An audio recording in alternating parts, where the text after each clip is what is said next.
নিম্নমানের geo bag, বালির বস্তা আর নামমাত্র সিমেন্টের মিশ্রণ দিয়ে চলছে বৃহত্তর রংপুরের 5 জেলার তিস্তা নদীর তীর রক্ষা প্রকল্পের কাজ। তবে এই প্রকল্পের নামে 210 কোটি টাকা লুটপাটের অভিযোগ উঠেছে। জুন মাসে বরাদ্দের সময় শেষ, তাই দ্রুত কাজ শেষ দেখিয়ে ইতোমধ্যে ঠিকাদাররা অর্থ তুলে নিয়েছে বলে অভিযোগ স্থানীয়দের। রংপুর থেকে আসাদুজ্জামান আরমানের ক্যামেরায় AKM মইনুল হকের রিপোর্ট। রংপুরে তিস্তা ব্রিজ এলাকায় নদী পার রক্ষায় কাজের ধুম। আপাত দৃষ্টিতে মনেই হতে পারে নদী রক্ষায় পানি উন্নয়ন বোর্ড খুবই দায়িত্বশীল ভূমিকা পালন করছে, কিন্তু বাস্তবে সবই ফাঁকি। দরপত্র অনুযায়ী খোঁড়া হয়নি বাক্স, 6 বস্তা বালুর সাথে 1 বস্তা সিমেন্ট মেশানোর নিয়ম থাকলেও নদী থেকে তোলা কাদামাটি দিয়ে জিও ব্যাগ ভর্তি করছে ঠিকাদাররা। বস্তা গণনা না করেই নদীর তীর রক্ষায় ডাম্পিং করা হচ্ছে। কাজের মান ও সংখ্যা তদারকি করার দায়িত্ব পানি উন্নয়ন বোর্ডের।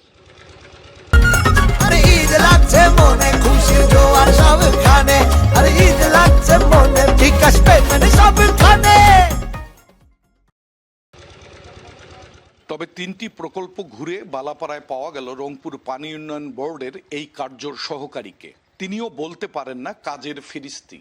এই বালুগুলো তো এখানকার লোকাল বালু। জি, লোকাল বালু না, নদীর তো বালু। মোটামুটি এটা নদীর পানি, আর ওটা তো আপনার কিনে আনা হচ্ছে। ওটা তো কিনে আনা, কিন্তু ওটার পরিমাণ কম। পরিমাণ হচ্ছে 4টা করি।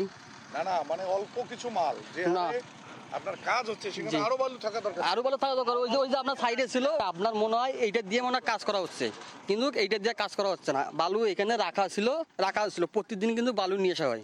এদিকে স্থানীয়রা জানায় প্রকল্পের মূল ঠিকাদার অতি লাভের আশায় প্রকল্প বাস্তবায়নের দায়িত্ব দিয়েছে অন্য ঠিকাদারকে। সেই ঠিকাদারও বিক্রি করে দিয়েছেন অন্য আরেকজনের কাছে। 12টা বালু আর একটা সিমেন্ট দিয়ে মাল নামাচ্ছি হলো 1.5টার একটু বেশি। 1.5টার একটু বেশি। কিন্তু আপনাদের শিডিউলে বা ওয়ার্ক অর্ডারে যেটা আছে 6টা বালু 1টা সিমেন্ট যাবে। না, আমাদেরকে 12টাই বলছে। তিস্তাপাড়ের বাসিন্দারা ক্ষোভ প্রকাশ করে কাজের অনিয়মের কথা বলছেন। বাস্তবায়ন তো মানে সঠিক হবে না, কারণ এটা যখন তখন এটা হয়তো যে তিস্তা নদীর স্রোত, তাতে তো যখন তখন এটা উল্টে দিতে পারে। ওদের 2-4-5 বছর থাকলো, ওর পরে এত পচিয়ে গেল কি ভাসিয়ে গেল, ওটা যাইতেও পারে। যেমন গত বছর এখানে অনেক বস্তা মাইর খেছে।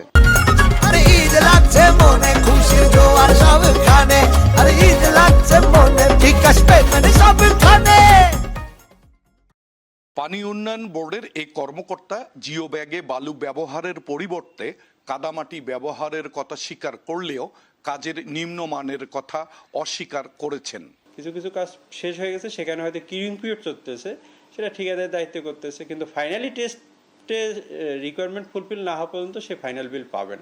নামকা ওয়াস্তে নিম্নমানের উপাদান দিয়ে নদীর তীর রক্ষার নামে এসব প্রকল্প নেয়ার সময় বিরোধিতা করেছিলেন দুর্যোগ ব্যবস্থাপনা ও ত্রাণ মন্ত্রী। এই প্রকল্পগুলো তো গত সরকারের আমলে গ্রহণ করা হয়েছে। নতুন করে তিস্তার পুঁতে বিক্ষিপ্ত বিচ্ছিন্নভাবে কোনো প্রকল্প যাতে গ্রহণ না করে, সেটাই আমি সে সময় আপত্তি জানিয়েছিলাম। আমরা আশা করি ওই ধরনের আর কোনো বিক্ষিপ্ত বিচ্ছিন্নভাবে কোনো প্রকল্প গ্রহণ করা হবে না। নদীর পার রক্ষায় প্রকল্পের কাজের গুণগত মান নিশ্চিতের দাবি জানিয়েছেন এলাকাবাসী। AKM Moinul Haque, NTV news, Rangpur.